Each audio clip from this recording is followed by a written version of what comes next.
Gimp error code 1 can be frustrating because it usually does not tell you the exact problem. It is a generic execution error, which means one of Gimp's plugins or scripts crashed, failed to launch, or could not complete the task. On Windows 10 and 11, the most common causes are permission issues, a bad install, or a corrupted Gimp profile. In this video, I'll show you the fastest fixes first, then the targeted troubleshooting steps so you can get Gimp working again without guessing. And if this tutorial helps, make sure to hit like and subscribe for more simple software fixes just like this. First, let's start with the best all-around solution, which is reinstalling Gimp the right way. A lot of Code 1 errors happen because Gimp was installed in a restricted location or under a single user account, which can cause plugin and file access problems later on. So begin by completely uninstalling Gimp from your computer.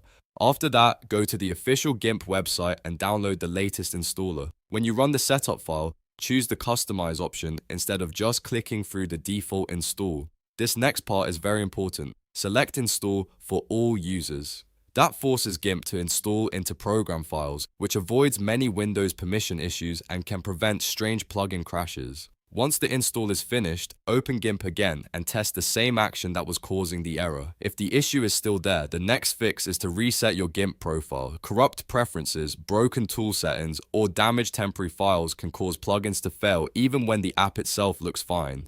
To do this, close Gimp completely, then open File Explorer and type %appdata%/gimp/ into the address bar. Inside that folder, you should see a folder named 2.10 or 3.0 depending on your version. Rename that folder instead of deleting it, so you keep a backup just in case you need it later. Then start Gimp again. It will automatically generate a fresh profile, which often clears out the hidden corruption causing the error.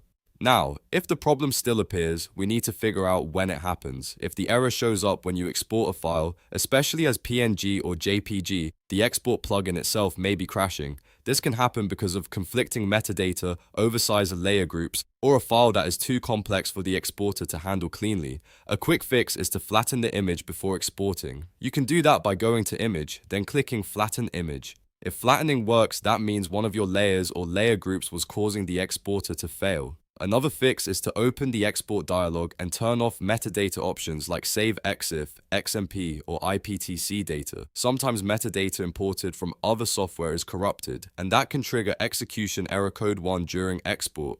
If the error happens when using a script FU tool or a third-party plugin, then the cause is often a missing dependency or a broken plugin file. In that case, go to Edit, then Preferences, then Folders, and then Plugins. From there, review any third-party plugins you added, such as Gimp or Gmp. Try removing them one by one to isolate the one that is crashing. If Gimp starts working after removing a plugin, you have found the culprit. Also, make sure your Windows updates are current because some plugins depend on Microsoft Visual C++ components or other system libraries. If those are missing or outdated, the plugin may fail with a code 1 error even though Gimp itself is installed correctly. So the main thing to remember is this. Gimp execution error code 1 is usually not one single problem, but a sign that something in the install, profile, export process, or plugin chain is failing. Start with the reinstall for all users, then reset your profile, then test export settings, and finally isolate any third-party plugins. That step-by-step approach will save you a lot of time and help you fix the issue much faster. If this video helped you solve Gimp error code 1, please give it a like, subscribe for more troubleshooting guides, and I'll see you in the next video.